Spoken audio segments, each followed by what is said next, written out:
An anonymous questioner says that kids these days are becoming increasingly impatient and short-tempered, and they do not hesitate to say really bad and hurtful things to their parents. Is this one of the signs of the Day of Judgment? The answer is no. This is a sign of misbehaving. This is a sign of the parents not doing their job properly. This is a sign of spoiling our children beyond control to a level that we cannot control them. There are so many factors. There is the impact of media, TV, movies, soap operas on the children. The impact of social media, Instagram, Snapchat, the YouTube, etc. And the lack of quality time.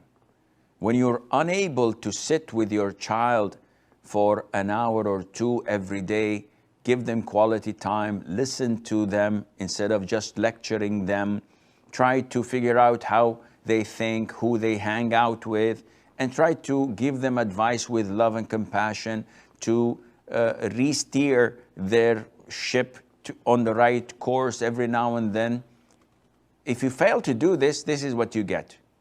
You pay peanuts, you get monkeys.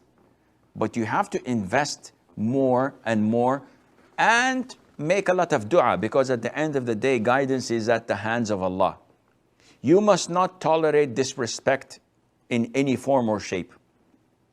He's young, he doesn't understand, he's 25 years of age, and he disrespects you, he disrespects his mother or father. This is a red line that you cannot allow such a person to cross. And you have to take real drastic measures to prevent it from happening again. And there are a number of reasons, a number of ways to do this, but this is not the time for it. May Allah guide our children to the right path. Hani Raida says, our house, so basically, their parents had a house and it was burnt to the ground.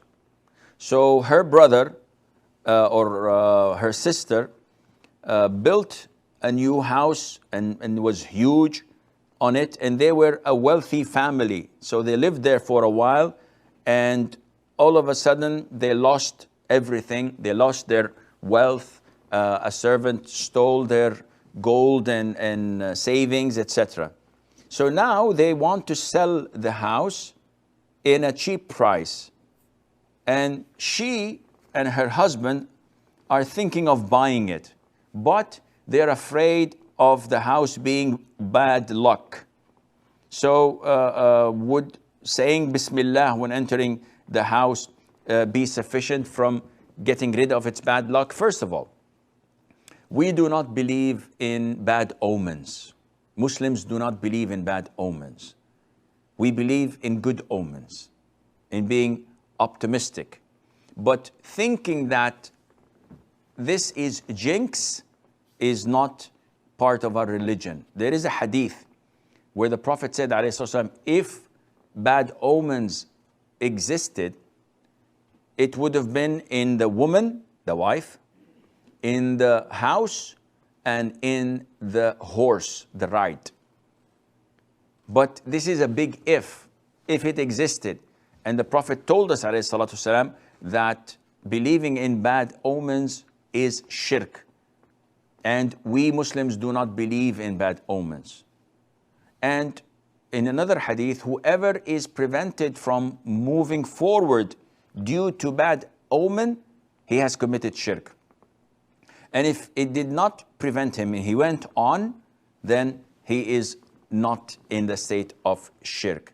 So how do we understand the hadith? The Prophet said in another hadith, ﷺ, that happiness, meaning worldly happiness, not eternal, worldly happiness. Happiness is in four. It's in your house, it's in your spouse, it's in your ride, and it's in your neighbor. So whoever has good four things in his life, he's a happy man. So what do we, or how do we understand if there were bad omens, they would be in the woman, in the house, and in the horse? We would understand this as explained in another hadith. Bad omen of a woman is when she speaks ill about the husband. She swears and nags and shouts and abuses his parents and his family. So this is the bad omen of a woman if she had these characteristics in her. And in the house, to be narrow and small rooms and not spacious.